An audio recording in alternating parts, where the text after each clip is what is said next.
Täna me räägime kahest kaamerast, R5, R6. Meil mõlemal oli siin nädalake poolteist aega nendega mängida. Mida me siis täpselt tegime ja mis me neist kaameratest arvame, kus on need plussid, kus on need miinused, sellest me kõigest katsume täna rääkida. Lisaks me räägime üldse sellest hübriid versus peegelkaamera debatist või arutelust ja mis on meie 3 senti selles osas. Marko, kuule, mis kaameratega üldse tegu on? Mis kaamerad meil on? Mis nad on? Meil on siin laua peal R5, R6, võtsin võrdluseks 1D Mark II ja siis meil on siin hunnik uut RF-klaasi, üks vana Industar, vist oli, ei, see on hoopis Gelios Sork. Ja siis ma võtsin võrdluseks siia veel ühe Canoni hübriidi crop-objektiivi. Mis on siis tuntud nende M-seeriast, M50, M6 ja nii edasi. Ehk siis kõik võimalikke objektiive, mingisuguseid üleminekuid ja nii edasi, et anda nagu võimalikult hea ülevaade, et mis praegu, ütleme siis seal Canoni maastikul toimub, kui me räägime ennekõike ikkagi just nagu sellest hübriidist. Täpselt. Ja lähme nüüd siis konkreetselt juba kaamerate juurde. R5, mis on tema eripärad? R5 eripära on see, et tal on peal väikene ekraan. Tal on nupud täpselt nii palju teistmoodi, et sa saad sellest aru, kuigi pannes need 2 tükki kõrvuti tegelikult, et niimoodi pildi pealt sa ei tunneta ära, võtad kätte, sa saad aru. Ja muidugi see, et sellel oli vist kas 43 megapikslit, 45 megapikslit ja sellel on siis 20, ehk siis R6-l on sama sensor nagu on 1D Mark III-l.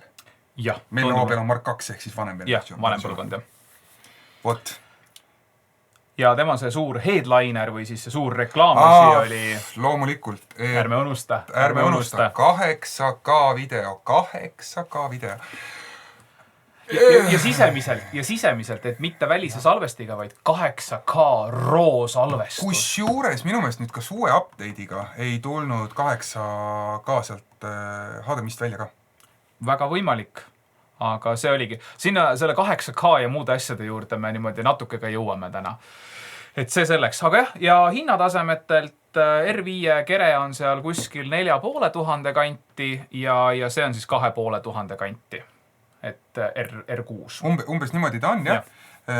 Ütleme siin Canoni kõige väiksemad kropid on siis umbes tonni kanti ja see pensionär, mis tänaseks on juba pensionär, vist uuena maksab ka ikka veel mingisugune 4500 € suurusjärku. Ja, no need suured sõjakaamerad ongi alati kallid olnud. No jah, aga see on ka ehitatud rauast ja magneesiumist ja mõeldud ikkagi enesekaitseks. Ja suured uuendused tegelikult R5-l, R6-l tehti ära just videomaastikul, sest et nüüd on need võimelised ka salvestama 10-bitist loogi mõlemad ja seda veel 4.2.2, nii et see värvi informatsioon ja hilisemalt ka järeltöötluses on nii palju parem, kui ta varem Canonil oli, sest Canon oli hästi tugevalt, hästi pikka aega 8-bitises maailmas ja kõik koloristid läksid peast segaseks, sest et sa ei saanud midagi teha selle materjaliga. Ja muidugi, kui me nagu sinnamaani ei lähe, et siis on olemas ka loogprofiilid, mis ütleme, et ei ole nüüd ideaalne, aga sellegi poolest annab sulle võimaluse näiteks erinevate kaamerate pilte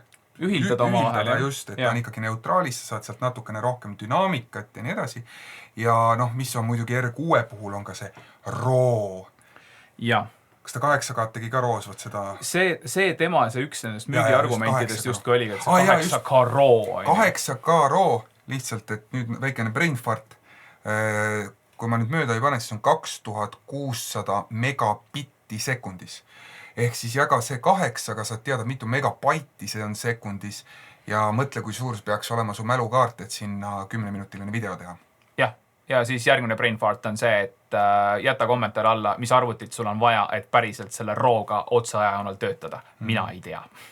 Jah, muidugi kommentaari oleks päris huvitav, et pane kommentaari, mitu minutit sa oma kõige suuremale mälukaardile saaksid salvestada 8K RAW-d.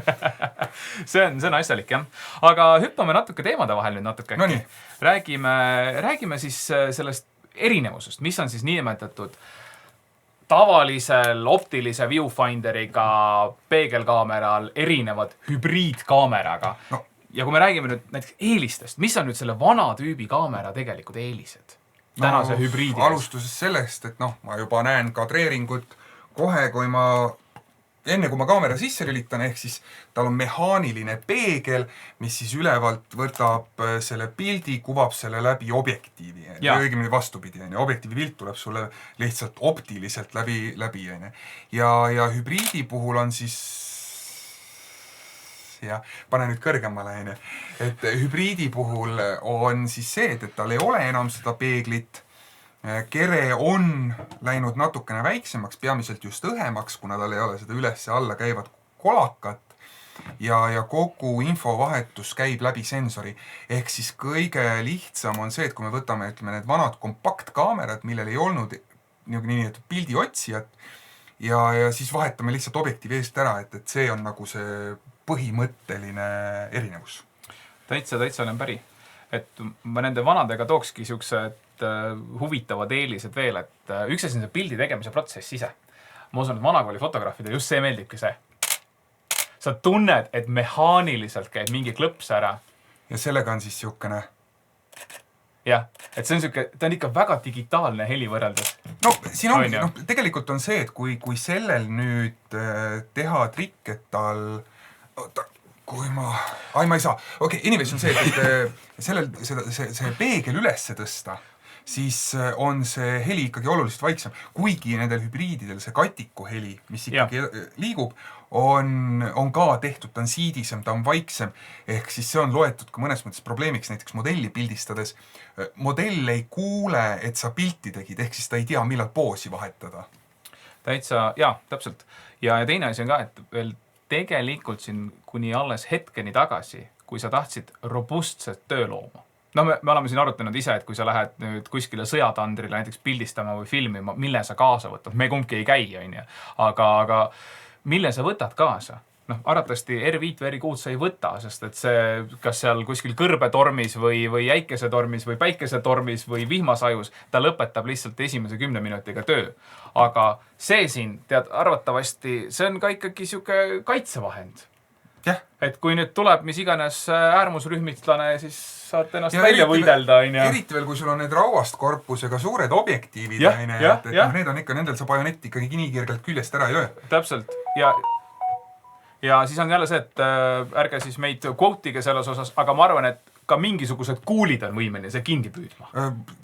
Tõesti kindlasti. Et kui keegi teeb sulle pähe lasku ja see on ees, et siis sa võid isegi ellu jääda, kui distants on muidugi piisav, eks. Aga hübriidide maastikul see viewfinderi asi, sellest me räägime ka veel, aga millegi pärast nüüd viimased, ma pakuks, et 4-5 aastaga me oleme läinud sellesse suunda, kus hübriidide videovõimekust on kasvatatud oluliselt rohkem kui peegelkaameratel. No loomulikult alustades sellest, et peegelkaameral sul on vaja peegel üles tõsta, et sensor saaks selle pildi informatsiooni, mida sul on siis kogu aeg vaja, kui sul pildil on, fotol on sul 20 kaadrit sekundis, siis video puhul me räägime siin 25, 50 või lausa 100. 100, 120 ja siin mingid kaamerad panevad isegi 102 või 240. Ehk siis sul näiteks hübriidi puhul ei ole sul vaja vaadata seda suurt ekraani, vaid sa saad tegelikult kogu oma selle pildi info kätte siit väikesest viewfinderist. Pildi otsija. Ja mis omakorda mingites oludes, kuna sa saad ta ikkagi silma ligi panna, sul on üks punkt veel, kus teda stabiliseerida ja ta on, ütleme, aga ongi, ta on nagu need camcorderid, väiksed videokaamerad, pihukad, kõik nad on tegelikult, need on ju aastakümneid olnud juba hübriidid siis. Muidugi. Aastakümneid on võib-olla palju öeldud, aga ütleme kümmekond, dekaadi. Dekaadi kindlasti, kui mitte rohkem, et ikka pikalt. Et selles suhtes nagu kontseptsioonis ei ole nagu hübriidil mitte midagi uut, et pigem on just see, et fotomaastikul ja just see, et tal hakkabki see video ja foto nagu sedavõrd lõimuma. Nii. See on väga-väga positiivne. Ja lisaks on muidugi need igasugused kuvad. Et kui sa nüüd kasutad seda optilist, siis ta on optiline, sa näed seda, mida sa näed. Aga kui ta on sul digitaalne, seal on väike ekraan, siis näiteks lauspimeduses. Kus tõesti inimsilm ei näe. ja siin teatud kaamerad, arvestades tänast ISO võimekust, sa võtad ja sa reaalselt näed, mis toimub. Et ta lihtsalt selle gaini ehk siis ISO-ga ta toob selle pildi nii palju ülesse, et sa füüsiliselt näed. No, plus need overlaid, mis sa saad sinna tekitada, et sul on võimalik näha, mis nurga su kaamera on ja siuksed asjad. No kogu info, näiteks sama, kui peegli puhul oli see, et näha, milline pilt tuli, siis hübriidi puhul on see, et tegelikult kogu, siin ei ole vahet, mõlemad on ekraanid. Sa näed sama infot ka siit ülevalt, sa saad pilte sealt vaadata ja see on nagu hea, tugev eelistal ja muidugi just see pildistamise seisukohast on see, et see on niisugune what you see, what you get.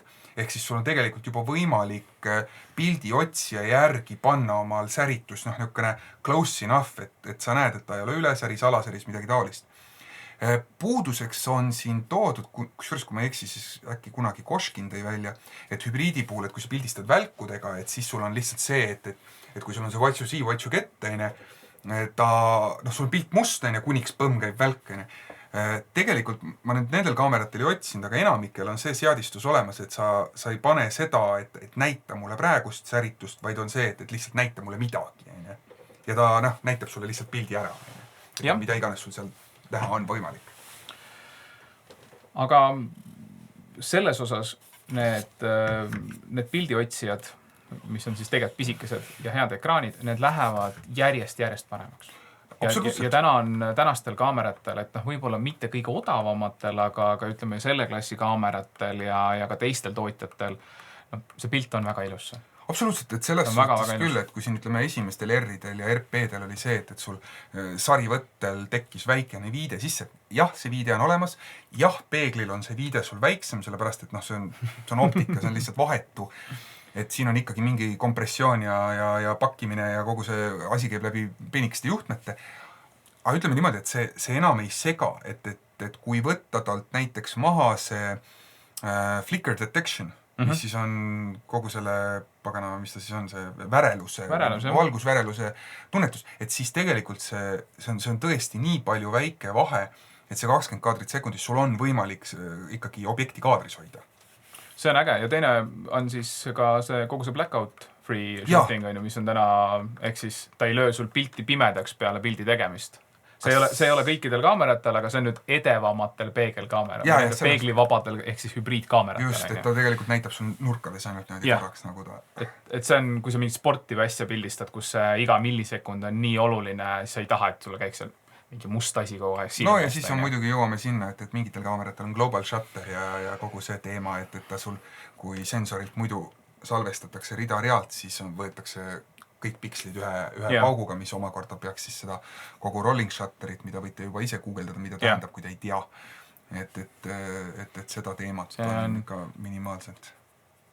Ja, et kui kõveraks läks pastakas praegu. Jah, et kui sa võtad pausi seal pastaka koha peal, siis sa peaksid nägema väikest siukest ussi. Aga jah, aga ühesõnaga, nagu vist kõik on aru saanud, siis me oleme väga suured hübriidkaamerate sõbrad, me kasutame oma igapäevatöös vähemalt 1, 2 või 3 hübriidkaamerat ja peeglid on toredad, totaalne austus neile on kindlasti mingisugune kasutajaskond veel, mingid konkreetsed asjad, mida võib-olla hübriid teha ei saa, aga tänaseks ma arvan, et 90+% nii asja armastajatest kui professionaalidest saavad kõik oma tööd tehtud hübriididega. No, ütleks täiesti, et hübriidi puhul ütleks, et sa saad oluliselt rohkem. Et alustades sellest, et sul autofookus, et sa ei pea mingite punktidega enam nii väga mässama, sul on näotuvastus, sul on objektituvastus, sul on kogu see jälgimise teema, see on sellel tasandil, et ühelgi peeglil ma ei tea, et oleks nii hea. Et jah, et sul see 1DX Mark 3, sellel on olemas, aga see tähendab seda, et sa ei vaata enam läbi pildi otsija, vaid sa vaatad suurelt ekraanilt, ehk siis sul on 6000 eurone kaamera, millega sa pildistad niimoodi. Et see on ebamugav, et sul on ikkagi keha ligi, ta on stabiilne, suur objektiiv, kõik värgid sinna juurde. Ja minu üks lemmik on, see on nüüd siis 85-1.5 Helios. Fantastiline on see. Ta on, kui tänapäevaste standardite järgi võtta, siis ta on täiesti fookuse vaba, sellepärast et see fookusosa, mis tal on üliväike, et see on väga pehme, aga samal ajal, kui sul ikkagi võtadki siin uuemad objektiivid ja sa pildistad 18-aastase tütarlapse 45-seks, siis see teeb ikkagi nii pehmeks kõik asjad. Aga sellega kaasneb ka häda. Seda on peegliga praktiliselt võimatu fokusseerida, sest see vahemik on nagu üliväike. Ja hübriidide puhul on see, et sul on focus peakingud, sul on sellised asjad, et põhimõtteliselt see osa, mis sul on terav, servad lähevad punaseks või midagi taolist, ma saan selle panna omale silma peale ja ma näen ilusti, kus kohas mul fookus on. Samamoodi näiteks just videoteemadel on see fookus pullimine, et kui sa ei usalda autofookust või on olukord, kus sa seda kasutada ei saa, sul on see, et sa saad ilusti manuaalis, sa näed ära, kus kohast sul fookus jookseb, mitte sa ei sihi ainult ühte väikest punkti või täppi, mida muide ma proovisin erinevate peeglitega. Kuna see objektiiv on nii ebaterav, siis ükski peegelkaamera ei olnud nõus aksepteerima, et mingi punkt on fookuses. Ehk siis mingisugust abifookust ei ole. Ja hübriidi puhul, sorry, aga tegelikult on võimalik heas valguses isegi videot teha sellega. Muidugi. Need focus peakingud või siis fookusabid need ei ole lihtsalt mingid tilulilud, vaid kui sa päriselt selle asjaga filmid isegi normaalse objektiiviga, millel on väga hea autofookus. Aga ütleme, et jah, siuke kaader, ta saab väga hästi aru, aga ma tahan sind filmida näiteks läbi põõsa, ärge küsige miks, aga ma tahan sind läbi põõsa ja sa liigud seal ja mul on mingid lehed siin ees. Ja nüüd on jälle see, et ma peaksin kas selle fookuse tundlikkusega mängima hakata, ei hoia nüüd subjekti peal, või siis on lihtsalt see, et ma panen selle alapaika, võtan fookuse välja ja ma tean, et sa oled ilusti fookuses. Ma katsun lihtsalt kas kaamera liikumisega sulle järgi tulla või midagi siukest, või siis tõesti natukene vaatad taha, natuke ette või natuke taha. See on üli tähtis. Ja nende ekraaniga, ükskõik kui head ka nad ei oleks, nad on natuke liiga väikesed, et ekraani enda pealt hinnata nüüd seda, et mis osa täpselt fookuses on. Ja sama on ega peeglitega ka samamoodi, et kui ma pean silma järgi seda paika panema, sorry, see ei ole võimalik. Sest kui me arvutimaailmaga ju alustasime, siis oli ka, et meil oli see kas äkki 125 või mis objektiiv see oli, väga kena, tore objektiiv, aga kuna üks teel ei ole focus peakingut, siis oligi see, et sa zoomid nagu mingi 200% sisse, sa saad mingi punkti fookusesse, aga kui midagi liigub, siis sul pole õrna aimu, mis toimub. Ja siin on see silmafookuse teema. Ees on hetkel 85-1-2. Sellel on sisuliselt portreed pildistades täisava juures on see, et kui sul on nina ots on terav, siis silm enam ei ole. Siuke ala on sul. See on siukene ülitillukene ala. Ja see ongi see, et kui suures mitte ainuüksi nina ots, sul on silmaalune, see põsesarn on terav, aga silm enam ei ole ja sa näed selle ära. Ja see, et sul on silma autofookus, sul on see jälitav fookus ja nii edasi, et me räägime siin 2 sentimeetrist. Mis juba muudab selle ära. Ja selle hübriidfookuste ja asjadega, see on võimalik ja ta hoiab sul seda, ehk siis teravate kaadrite kogus, mis ma saan R5 või R6-ga võrreldes nüüd 1D-ga, kus ma pean kogu aeg selle punktiga ringi sõitma ja otsima ja lootma, et mul modell ei liigu nagu 2 sentimeetrit kuhugi suunas. See on loogiline. Et üritused värgid, kõik see ülimõnus. Ja siin on vist ka nüüd, keegi võib mind rahulikult parandada, kui ma nüüd täiesti aiateibaid räägin suust välja, aga peegelkaameratel on eraldi mehhanism, mis tegeleb autofookusega. Ja ta on 2 sensorit. Täpselt, et on täiesti eraldi, ehk siis seal ongi see, et info saadetakse ühte kohta, siis saadetakse veel edasi, ja sa kunagi ei tea, kas seal tekib tõlgendusviga, kõik muud asjad, et lihtsalt siin me loeme otse sensori pealt selle informatsiooni, see on vahetu, see on kiire. Ütleme nii, et väga pikalt see oli problemaatiline siin mingitel teistel brändidel ja asjadel, kes läksid varem hübriidi peale üle kui Canon ja siin oligi see, et läbi selle peegli lugemine võimaldas sul kasutada just seda dual-pixli süsteemi ja Canon implementeeris selle sama süsteemi nüüd edaspidi ka oma hübriidide peale ja see toimib päriselt hästi. Ja kui objektiivide juurde tulla, et siis ütleme niimoodi, et okei, see on nüüd 85-1-2 DS, ehk siis mis ta siis on defocus smoothing, mis tähendab seda, et see taust on nagu veel pehmemaine, et eraldab veel paremini ja mõnusam ja sujuvam ja kõikjal alale kogu see müügijutt sinna juurde. See objektiiv on ämber, selles pole kahtlustki, aga see objektiiv maksab 3000 €. ja siis on siin igasugused valikus, et kaamerad läksid väiksemaks, päris palju oli juttu teemal, et kuule, et kaamera läks väiksem, miks sul see objektiiv nii suur on? No see siin on 28-70 2.0. Ennem oli 2.8, 2.8 on ka RF-il olemas, et see on lihtsalt veel stopi, see on jurakas. Võrdluseks siia EF-i F4. Et see on ikka meeletu erinevus. Ja see on, ma ei tea, paku, mis see kaaluvahe siin on. Ma ütleks, et niisugune 1,5 kilo. On kilo vähemalt ju. See on äkki mingi 300-400 grammi. Siin on jah ikka tunda, ütleme, et see on 2,5-3 korda on see asi kergem. Ja järgmine, mis siin... Plus see on laiem. See on 24-70 makro. Ja see on lihtsalt 28-70. Nojah. Ja muidugi, mis siin on, mida nad nüüd küll tegid, on see, et kui näiteks F4 ja eelmine 2.8 kogu see fokusseerimine käis objektiivi, või zoomimine käis objektiivi sees, toru sees, siis nüüd mindi seda teed, et tuuakse see kolakas otsapidi välja, mis omakorda on iseenesest tore, sest pikkuselt, näiteks 85 objektiiv, nad mahuvad mul fotokotti püsti. Ja. Kas või kuidas see nüüd tihenditele siin vahel mõjub, no ma ei tea. Aga ütleme nii, et see ei ole päris uus süsteem, et see on nagu jah. Ja see on nüüd 2.8, see on F4 ja puhtalt ongi see, et kotti kõrvuti püsti pannes, see paar sentimeetrit, mis siit vahet on, 1,5 korki, tähendab seda, et seda ma püsti ei saa panna, see võtab mul küliliruumi ja neid ma saan laduda kõrvuti. See on oluline, jah. Ja see on väga ilus lähedus, see 72. See on tõesti imelised.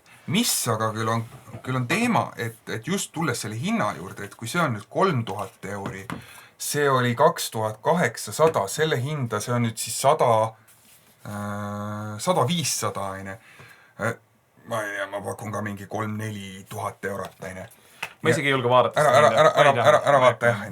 Ja muidugi siin mingid konverterid asjad, ja siis meil on siin käepärast siukene tore asi nagu, mis kunagi nimetati Nifty 50, mis EF-versioonis maksab 130 eurot, RF-ina on 250 eurot, mis tegelikult ei ole nagu ka astronoomiline, et kui võtame siit selle korgi veel küljest ära, et ta on ikkagi suhteliselt tillukene, aga kui need hinnad tunduvad palju, siis tegelikult on ju see tore asi, et sa võtad selle adapteri, sa keerad siia külge samamoodi nagu mul see paganama, tuled siit küljest ära. Nii. Need, mis nad on, Heliosed, vanad seniidi objektiivid, ma võtan selle, keeran selle siia niimoodi ilusti ette ja kõik töötab. Kui nüüd võtta samal ajal näiteks Canoni optika, mis siis on juba autofookuste, stabiliseerimiste ja kõigega, siis tegelikult see EF-klaas, ta töötab sama hästi, ta töötab filigraanselt, seal ei ole mitte mingisugust probleemi, et mis siin vahepeal oli, et ütleme näiteks Sonyle pannes ette, et Sonyle pannes ette Canoni klaasi, siis sul autofookus on aeglane ja nii edasi. Canoni süsteemis kõik töötavad hästi ja see oli juba Canoni crop-sensoril, kui sa panid sinna ette, sest tegelikult me oleme näiteks M6 ja M50-s, minge vaadake Dacia Dusteri ja mis ta siis oli, 100-400 võrdlust 13 000 eurone objektiiv, üks meie esimesi arvutimaailma videoid, et see on nagu tegelikult kihvt. Ja kui me testisime R-i, siis oli see, et Canonil on 3 tüüpi või need adapterid. Üks adapter on siis see, mis on kõige lihtsam, põhimõtteliselt tükk toru koos klemmidega, siis kuskil, ma ei tea, kas see on siin laua peal üldse, on, see on mul siis 40 sees, EF40, mis siis on 2.8 ja siin on siis siukene lisarõngas, mille ma saan panna, ma ei tea, kas või ISO muutma või mida iganes. Need on nüüd üldse nendel RF-idel tulnud, paljudel on need lisarõngad, mida saab mäppida ükskõik mida tegema.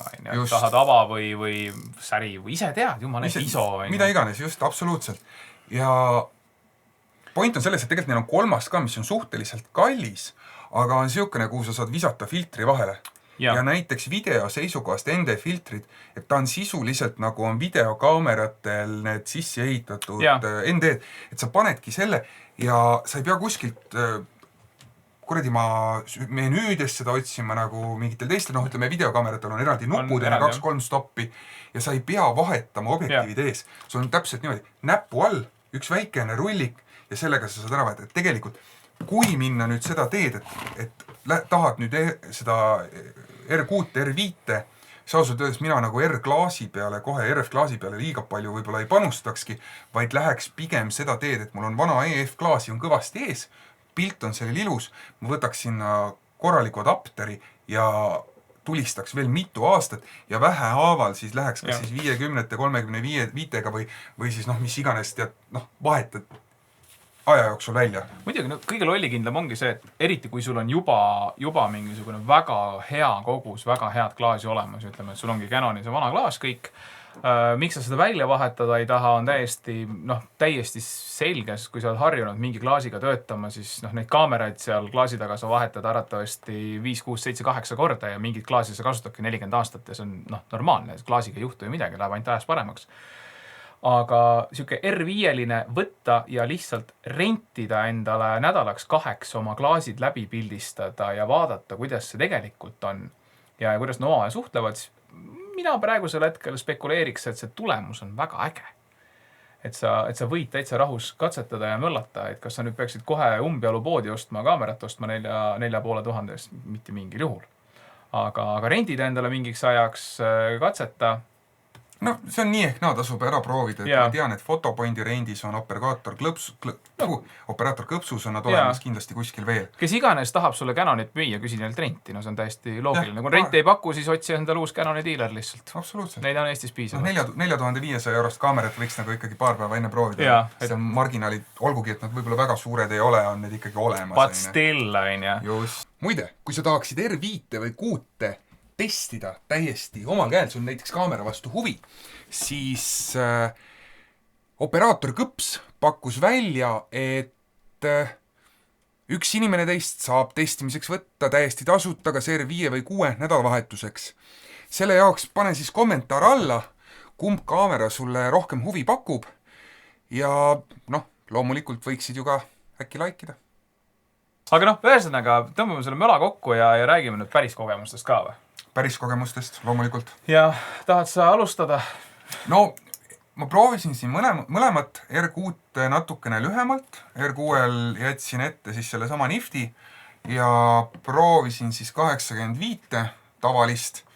Ja ütleme niimoodi, et pilt on tal väga hea. Et selles suhtes alustame algusest, olles lõpus. Need on enne kõik ikkagi fotoaparaadid. See videovõimekus, mis neil on, eks sa räägid sellest täpsemalt, rändid siin natukene, kuidas see kõik on frustreerinud siin. Aga nad on väga head fotoaparaadid, see on siis R6 on siis, mis ta siis on, 6D järeltulija, sisuliselt R5 on põhimõtteliselt 5D järeltulija. Aga selle spetsiaalse 5D, mis oli kõrgete megapikslite kunagi. TS või midagi siukest, jah. Et nad on väga head kaamerad ja nad on natukene erinevad. Ehk siis see on, mis me siin oleme natukene rääkinud ka, et R6-l näiteks see tagumine, kurat, ma ei taha kliitor öelda, mis see sõna on. Joystick. Mõnupulgak. Et see nibu siin taga on täpselt nii palju, et R6-l, mul ei ole väike käsi, ma pean pöialt sirutama, et seda normaalselt kasutada. R5-l on ta toodud täpselt mingisugune äkki 3 millimeetrit lähemale. Ta on palju mõnusamalt pöidla all, ta on konkreetselt, sa võtad kaamera kätte, su näpp läheb sinna peale. Ehk siis see on see, et kui sa ostad R6 endale, sa oled tema spekkidega nõus ja sa võtad R5 kätte ja ütled, et pekki ma ei saa aru, miks, aga see kaamera on käes mõnusam. Ja siin pisiasjad, ja eks see olegi loomulikult arusaadav, nad tahavad seda kaamerat müüa ja muide see oli ka põhjus, miks siin ennem arutasime, et kui R5 on igas asjaolus välja arvatud, siis robustsus parem kui 1D. Miks keegi peaks 1D ostma? Ja siis võtad 1D kätte, saad aru, et need nupud on veel natukene rohkem liigutatud sinna ergonoomika suunas, ehk siis kui see on sul ikkagi tööriist, mille sa pead ka une pealt saama kasutusse, siis sorry, vahe on olemas. Aga R5-l ja 6-l on sensori stabilisatsioon, mis tegelikult annab koos stabiliseeritud optikaga veel vist äkki 8 stoppi või palju nad lubasid mis on päris palju, spetsklaasidega.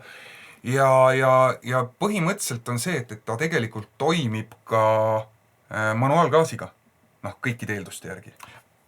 Pole katsetanud. Võiks, pole katsetanud, just. Et jah, aga väga mõnus.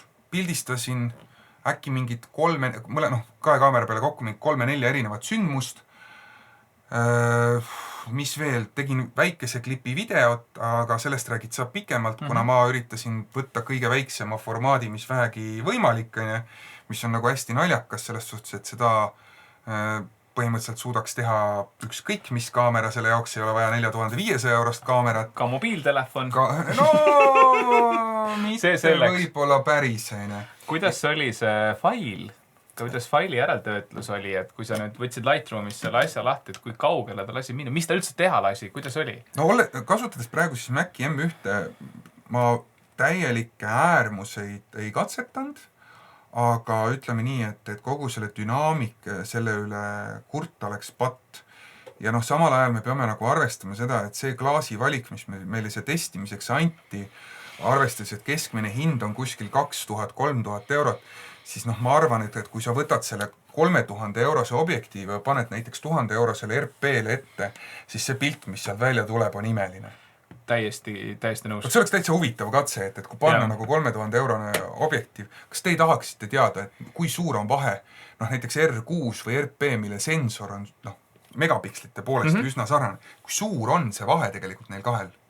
Ja ega seal sensoritel ei ole ka nüüd arvatavasti nii suurt vahet, sest sensorid ei ole asjad, mida seal iga aasta-kahe tagant välja vahetatakse, et see on ühte sensorit kasutatakse 10-15 aastat rahulikult, sest protsessorid vahetatakse seal taga ja nii edasi, et see sensori enda arendamine on ikkagi metsikult raske. No ikkagi R5-l, R6-l on erinev, RP oli 33, või vabandust, R oli 33, see esimene hübriid oli 33 megapikslit. Ja minu meelest RP peaks olema siis kas vana äkki 6D sensoriga ja R6 peaks kasutama sama sensorit, mida kasutab siis 1D Mark 3. Sama protsessor. Kõlab loogiliselt, jah. Aga lihtsalt, et Mark 3-l oli kas äkki 2 protsessorit, et ta peaks nagu selles just selle kiiruse peale üles ehitatud olema. Mark 3-st ma ei taha rääkida, meil oli nii kurb kogemus sellega, et see oli, jah. Ja miks see kurb oli sellest, kui kunagi Mark 3 uuesti tuleb ja võib-olla ta mingi tarkari uuendusi saanud, siis isegi võib-olla räägiks sellest pikemalt, aga ega meil liiga palju ilusat selle kohta öelda ei oleks. Aga jah, mis meil siin veel? Ma vaatan korra oma märkmetele otsa. Sellest, et 1D on nupud paremad, sellest ma rääkisin. Jah, ja muidugi see ka, et tegelikult mis on siis R5-l ja 6-l on see, et kui Canon on olnud suhteliselt konservatiivne oma nuppude kasutuse seisukohalt, ehk siis sul kõik nupud peavad olema need, mis nad on, siis siin on tegelikult, need nupud on ikkagi oma käe järgi üsna programmeeritud ja sul on nagu neid valikuid rohkem, mida sa saad panna ühe või teise nupu tegema, Tead, siit ongi hea segue teha kohe, et me paar päeva tagasi arutlesime seda ja jõudsime sinna, et tegelikult on päris äge, kui Canon teeb Sony. Kurat, nii ja naa, et see on, kontseptsioonilt väga kiht, paberi peal kõik on ju super, lihtsalt 8K-d ja korralikud loogprofiilid ja kõik muud asjad. Aga mis see tegelikkus seal taga on, sellest ma saan nüüd rääkida natukene. Et mina võtsin siis nendest kaameratest esimesena mõneks ajaks enda kätte R5 ja juhtus siuke huvitav asi, et ma siin sõbrapoisiga mingi nädalavahetus jutustasin ja küsisin talt, et kuule, mis teeme täna, et kas me salvestame ühe loo või lähme teeme musavideo. Lihtsalt endale pulli pärast. Ta ütles, et ai, lähme teeme video, ilm on ilus, läksime ühte ägedasse parki, võtsin R5-et kruttisin 70-200 klaasi, sest et igast need zoomid ja teled, või ütleme, et tele on midagi siukest, mis mulle alati väga meeldinud. Ja ma tegin sellise huvitava eksperimendi, et ma ei keeranud teda ei 8K-sse ega high quality 4K-sse, isegi mitte 4K-sse, vaid võtsin All-E Full HD loogprofiilis 422 10 bitti. Niimoodi robustselt pildile otsa vaadates see näeb suurepärane välja. Et isegi HD pilt, ta kannatab upscale'i 4K-sse ja nii edasi vabalt, infot on seal piisavalt, samamoodi värvitöötluses seda infot, et seal värve määrata ja nii edasi on piisavalt. Ja lisaks ma panin mingitel puhkudel natukene white balance'iga mööda. Ja see tuli sellest, et lihtsalt ilmastikuolud muutusid, ma viitsin white balance'it muuta, isegi see oli võimalik ära päästa. Küll aga selle salvestuse käigus ilmnesid mõned asjad, mis natuke minu jaoks olid häirivad, et seesama asi, mis ma kirjeldasin siin ennist, et kui ma tahan filmida läbi võsa kedagi midagi tegemas, mida ma ka tegin, siis ma sain valida kas zebrad, et oma exposure paika saada, või siis focus peaking. Et ma ei saanud mõlemad samal ajal kuvada, mis on 4500 eurosel kaameral natuke totter. Et ma loodan, et see tarkvaras muudetakse ära. See on minu wishlist selle asja juures. Teine asi zebrade kohta, et kuidas nüüd expose'ida, et kui sa oled kunagi log-profiiliga töötanud, siis sa tead, et log-profiil on kuskil keskel ja ta peab olema täpse ISO-ga ja täpse exposure'iga, et sa saaksid selle maksimaalse dünaamilise ja maksimaalse värvi täpsuselt kätte. Et teistel tootjatel on kenasti see info olemas, võtta tehnilise manuali lahti, vaadata, mis ISO ja kuidas siis seda middle grade või keskmist halli täpselt expose'ida. Canonil seda hetkel ei ole, mingi info on, aga täpselt kuidas seda teha on niisugune natuke krüptiline. Olen ka Canonile seda korduvalt öelnud, et palun jagage inimestega korrektset infot, et siis me saame kõik palju parema pildi kätte. Aga kõige jubedam asi selle juures on nüüd see meetod, kuidas neid faile salvestatakse. Kui sa lepid 8 bitiga ja loogi näiteks üldse ei taha kasutada ja nii edasi, siis sa saad salvestada H264, mis on täiesti okei. Et meie praegu siin salvestame 8 bitiga, me ei kavatse seda värvida, me ei kavatse seda lõigata. Nii et on nagu on täpselt. Aga kui sa teed näiteks klienditööd või mingit projekti, mis eeldab natuke enamat värvimist ja eeldab sükest stiliseerimist, siis sa tahad minna 10 biti peale. Sest et kui sa tahad mingit toone maskida, mingit toone muuta, nii edasi, lihtsalt seda informatsiooni, millega töötada, on nii palju. Plus lisaks, kui sa tahad selle asja viia mingisse teise kosmosesse, et kas sa tahad näidata seda YouTube'is, tahad seda näidata näiteks telekas või kinos, siis see fail annab sulle võimaluse sealt välja lasta ükskõik mida, on ju. Canon on nüüd millegi pärast teinud täiesti Sony ja suudab salvestada küll 10 bitti 422 asju, mis näevad väga ilusad välja, isegi HD-s. Aga ta teeb seda H265 pakendiga, mis tänapäeva maailmas on selline, et meil on M1 ja iPad on sisuliselt ainukesed asjad, mis suudavad seda normaalselt maha mängida. M1 pigem ei suuda täna. Ta midagi suudab. Ta on ligilähedal. Ta on ligilähedal. Ehk siis minu point on see, et täna meil ei ole selliseid tõsiseid professionaalseid tööriistu, millega seda materjali otse ajajoonele tõstes töödelda. Ehk siis sul on 6000 eurone arvuti, millega sa tegelikult ei saa seda töödelda, mis tähendab seda, et sa pead selle konverteerima ja jätad oma selle mitu tundi materjali üle öö tiksuma, et ta läheks väiksemalt. Et põhimõtteliselt ainuke variant on läbi prokside. Ja, aga siin ongi see järgmine probleem. Kui sa nüüd konvertita, seda H265 pakendit kasutatakse tegelikult sellepärast, et ta on oma jagu väiksem, ta on rohkem ära pakitud, nii et ta võtab sul füüsiliselt mälukaardil vähem ruumi. Aga see on täiesti kasutu, kui ma pean pärast selle faili kas muutma 5 või 10 korda suuremaks, näiteks ma tõlgendan ta ProRes'i. Nii et minu jaoks seda võitu ei ole, et jah, kaamera sees ma natukene võidan, aga oma kompuutris, oma välistel ketastel see asi võtab meeletult palju ruumi. On selle kaamera otsene konkurent Sony A7S3, mille materjali olen ma nüüd aasta jooksul väga palju lõiganud ja sealt ka neid erinevaid pakkemeetodeid. Sonyl on olemas ilusti kenasti H264, 422, 10 bitti, tahad 125 kaadrit sekundis, 50 kaadrit sekundis, 100 kaadrit sekundis, ta ei piiritle sind. Sa lihtsalt kaotad mälukorda ruumis, mis on täiesti normaalne. Nii et minuga see siuke väike palvepoiss on ja ma tean, et kes me oleme, et meid peaks kuulama, aga see hoidke natukene asjaarmastajate ja professionaalide energiat kokku sellega, et andke meile võimalus natuke suurema pakendiga seda asja salvestada, et see tegelikult on täiesti normaalne ja see H265 on kindlasti tuleviku teema, aga see tähendab seda, et siin protsessori ja graafiliste protsessorite tootjad peavad tekitama sinna selle raudvaralise enkoodimise niimoodi, et iga asjalik masin, iga asjalik graafikakaart on seda võimeline raudvaraliselt lahti dekodeerima. siis see asi hakkab toimima. Täna, kui sa oled kas AMD või Inteli peal, vahet ei ole. See fail ei mängi normaalselt. Sa ei saa seda pahatihti isegi normaalselt vaadata. Sa ei saa maha mängida seda, vaatadki siin kaameras, et milline sul see video välja tuli, aga arvutis ta enam ta lihtsalt ei tööta. Ja mina selle konkreetse muusikavideo salvestasin HD-s, see oli enam-vähem lõigatav. Küll aga siis, kui ma olin ta juba ära protsessinud, toonud ta õigesse color space'i, natukene müra eemaldust teinud ja mingid siukseid asju, lihtsalt mingi hetk ongi see, et kui sa selle asja visuaalselt korda teed, rohkem sa muudatusi ei tee. Siis sa lähedki ja annad selle asja juba välja, on unustatud. Et nüüd, kui ma mingit kliendiprojekti peaks tegema ja seal oleks vaja mingi muudatus teha,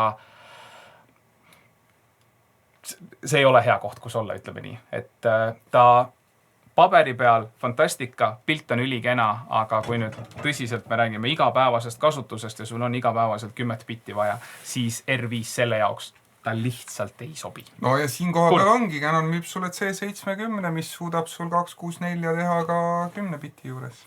Jah. Et, ja vist isegi 4K-d ja kõike seda, et selles suhtes on, et 265, nagu sa ütlesid, on tulevik. Aga meil on vaja tulevikuni kuidagi moodi elada, et selles suhtes on täpselt, et kui sa tahad seda videot, see on väga hea fotokaamera, sa teed väga head videot. Aga sorry, sinu 6000 eurone arvuti ei ole võimeline seda pilti normaalselt töötlema, ilma et sa seda mingite lisasammude ei teeks. Ehk siis, kui võtta, ütleme näiteks pressi ja mingit siukest kiire meediatüüpi asju, et kuule, võta nüüd see materjal sisse, lähed koitsa, lõikad otsad maha, võib-olla viskad mingisuguse tüki veel minema, et niisugune pool tundi uudistesse kiire editeine. See ei ole võimalik, see lihtsalt ei ole võimalik. Või siis on see, et sa võtad omal siin, panedki 264, 8 bitti, kõik selle kokku, aga miks sa ostad 4500 eurose kaamera selle jaoks? Et see on nagu see koht. Ongi see, et me võtame praegu M6-ga siin, mis on umbes 1000 eurone kaamera. Äkki. Mis võtab väga ilusat 8-bittist 4K-d ja HD-d. Absoluutselt. Sul ei ole vaja see, et sul on kaamera on suuteline 8K tegema, tore. Kahju on see, et selle reaalne kasutus on... Ei. Aga kui jätta video välja? Fotoseisukoha pealt ja nedasi on R5 ikkagi fantastika. Ongi see, et kui me räägime konkreetselt lihtsalt pildi kvaliteedi. Kui me räägime kaamerast. Jah, et kui see tulem, mis sa sealt saad, see on fantastika lihtsalt. No ongi. See on suurepärane. Kogu ergonoomika, kõik see objektiivide valik, minnes just sinna vana klaasi juurde ka, uus on kallis, no mis sellest, sest adapteerituna on kogu see ma ei tea, mitukümmend aastat klaasi, kõik on kasutatav. Ta kõik toimib, kõik on suurepärane. Ja teine pikendus, mis ma toon, on see, et ma tegin ka paar testklippi R6-ga. R6-l nad on niisuguse väga naljaka lahenduse nüüd teinud. Et kui sa seda Canoni gibberish mõistad, siis nemad kasutavad mõisteid nagu ALI ja IPB. ALI on siis võimalikult vähe kompressitud ja IPB on siis võimalikult palju kompressitud fail. Põhimõtteliselt jäetakse pikslid, mis ei ole ühes ja teises kaadris muutunud, visatakse minema. Sinu kui vaataja jaoks, kui siin video ei huvita, siis see on lihtsalt see, et üks fail võtab rohkem ruumi kui teine. Ja see, mis võtab vähem ruumi, seda on lihtsam lõigata ja see, mis võtab rohkem ruumi, või see, mis võtab rohkem ruumi, seda on lihtsam lõigata ja see, mis võtab vähem ruumi, seda on raskem lõigata, sest ta peab igasuguseid asju tõlgendama. R6 on teinud mingisuguse huvitava lahenduse, kus sul on võimalik võtta siis samamoodi 422, 10 bitti, 4K-d kuni 60 kaadrit sekundist vist lausa IPB-s. Ehk siis see on ekstra hullumeelne, see on kompressitud, siis ta on veel selles H265 ehk siis HEVC koodekis. Ma tõstsin selle asja ajajoonele ja ma sain seal, mis ta ütles mulle, kas lihtsalt toorelt tõstsin ajajoonele, ma sain kas mingisugune 14 kaadrit sekundis seda vaadata. Et see lihtsalt, ja teine asi ka... See on umbes poole vähem kui see, et pilt oleks 25 on jah miinimum, mis sul peaks olema. Ja teine asi, pildi kvaliteet. Et ma ei tea, kas mina tegin midagi valesti, aga ma tõin siis selle toore pildi, tõin siis sellesse niinimetatud Rec 709-sse, kui see kellelegi midagi ütleb, kasutades Canoni enda siis neid tehnilisi latte. Ja lihtsalt kogu see detail oli siuke smushi, siuke odav. Et millegi pärast R6 videopilt vähemalt loogis on väga-väga kole. Ma ei tea mis, mul on lausa tunne, et siin on mingisugune tarkvaraline viga. ja sellest võib-olla väga palju räägita, sellepärast et R6-ga toimetavad inimesed võib-olla loogi ei kasuta. Nii lihtne ongi. Ma ei tea. Aga noh, ühesõnaga see selleks. Suurepäraselt kõik asjad R6 ma võib-olla täna video jaoks ei võtaks. No ütleme nii, et siin arvutimaailma asjade jaoks ma olen siin just pikalt mõelnud, et noh, võttes see, et me oleme siin 1D kasutanud, et äkki R6 oleks see, mis annaks just selle kiiruse, kompaktsuse ja selles osas, et noh, ta tegelikult toetab samasugust 8 bitti, kuna me arvutimaailmas rohkemat ei kasuta. Enamik asjad ei ole 4K-s tehtud, sellepärast, et selleks ei ole otseselt mitte mingisugust vajadust. Pigem ongi, et noh, kiiresti välja saada. Et see võiks olla see. Aga noh, vaata, kuna ongi, et ta on meil siin, ütleme, niisugune nädal, poolteist olnud, me oleme siin kaameraid omakorda veel vahetanud, ühtegi niisugust korralikku salvestust ei ole meil siia õnnestunud mahutada, sest noh, muude tegemiste kõrvalt on seda ikkagi, noh, see tehnika testimine on samasugune täiskohaga töö nagu kõik teine, aga päeva lõpuks mingil hetkel on vaja ka elektriarve ära maksta ja et näe, siia võiks tulla sinu logo, et focus up, on ju. Et kui tahate, et pikemalt emmast-kummast kaamerast või midagi spetsiifilist, andke kommentaarides märku, saame öelda Canonile, et näete, huvi on olemas, ma ei tea, võib-olla Fotopoint tahab meile pikemaks selleks kaamera anda, mis iganes, et siis me saame juba keskenduda mingile spetsiifilisele funktsionaalsusele, sest noh, praegu see on lihtsalt niisugune virvarr, kiire ülevaade, käisime, proovisime, väga äge kui... Sisu osas ka. Sisu osas ka ma annaksin täiesti vabad käed, et inimesed jätaksid kommentaarid alla, et mis huvitust. Kaamera on hullumeelselt laialt kasutusega tööriist, et sa võid sellega teha ükskõik mida, on ju. Meie siin mõtleme välja, et see oleks äge, on ju, aga võib-olla sind ei koti. See on see põhiasi selle juures. Kui sa oled praegu juba seda mingi 4-50 minutit vaadanud, et siis... Mille eest tänud päriselt. Aitäh, et sa oled viitsid. Jaa, täpselt, thanks. Ma ei saa aru, mis teil arus on, miks te väga viitsite kuulata. Aga noh, et siis ongi, et kui sa juba siiamaani oled jõudnud, siis anna minna. Ja muidugi vajutage like, share, subscribe, kõiki mingid siuksed asju, sest ma tean küll, Riho, sina raudselt ei ole subscribe'i veel vajutanud, tee see ära või muidu. Ehk siis tegelikult on see, et kui neid laikimisi ja mingid siukse asju on ja mingid seal on, vaata see pane omale kuhugi mujale ja midagi taolist, siis tegelikult YouTube'i algoritmile meeldib, meie videod saavad rohkem vaatamisi, kui meie videod saavad rohkem vaatamisi, siis meil on võimalik neid rohkem teha, sellepärast et me oleme erinevatele tootjatele huvitavamad ning nad on parema meelega nõus meil igasugust sodi andma, millest äkki me saame mingi osa teile ka anda. Jah, see oleks kõige ägedam, sest et Eestis tehnilise YouTube'iga on nii nagu ta on. Ei ole. Nii et jah, kui sa oled need like'id ja subscribe'id kõik asjad ära teinud ja sa oled päriselt nii kaugele jõudnud kui praegu nagu ajajoonel meie vaatamisega, siis jäta kommentaar, kirjuta sinna üks sarvik. Lihtsalt, mitte mingit konteksti, lihtsalt üks sarvik. Ja las need inimesed, kes ei ole viitsinud meiega lõpuni minna, imestavad, et mis kuradi üks sarvik. Las see olla meie väike saladus. Jah, meil on siin teine veel. Jah, et miks nad siin on, ma ei tea. Erinevatel põhjustel. Nad ise tulid.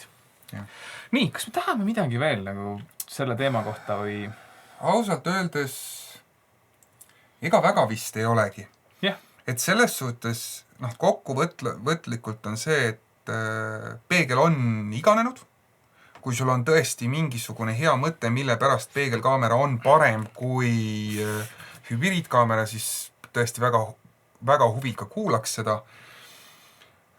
Hübriidkaamera, kellele sobib, põhimõtteliselt kõigil, kellel pangakonto hakkab täis saama ja oleks vaja sinna natukene ruumi teha oma järgmise kuu sissetuleku jaoks. R5 või R6 lihtsalt foto kiisupiltide jaoks tead ausalt öeldes sobib suure tõenäosusega ka Canoni RP ja see kõige esimene R, mis on ka väga hea fotoaparaat, tegelikult tal on väga okei videosuutlikkus olemas. Lihtsalt, need on natukene uuemad, nende kõik need silmafookusid ja asjad, ta on järgmine generatsioon, ta on ilmselgelt parem.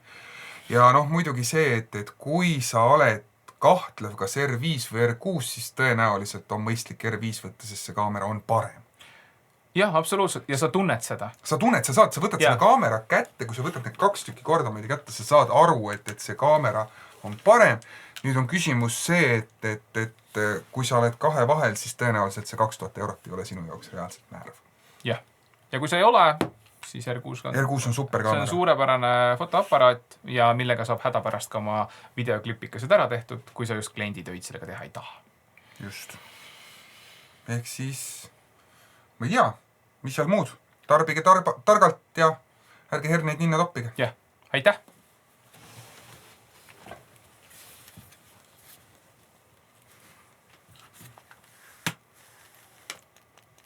No nii, küsisime Instagramis, et palju siis maksab pildil olev fototehnika kokku.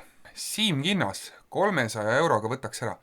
Mina ka. Harri Harrison 10 kilo.